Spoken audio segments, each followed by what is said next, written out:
Representative Earl Blumenauer is calling for a boycott now of Gordon Sondland's hotels, including several right here in Portland. The local businessman has become a central figure in the presidential impeachment inquiry and Ukraine scandal.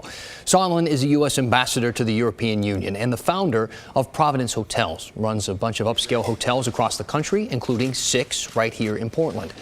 Text messages show that he worked with another ambassador to push Ukrainian officials to make a public promise that they'd investigate Joe Biden. Sondland was set to testify before Congress yesterday, but the Trump administration blocked him at the last minute. If somebody may be denied a little profit because the public is outraged that he's not following through on his responsibility as an American citizen, the Trump administration can't stop him from doing this.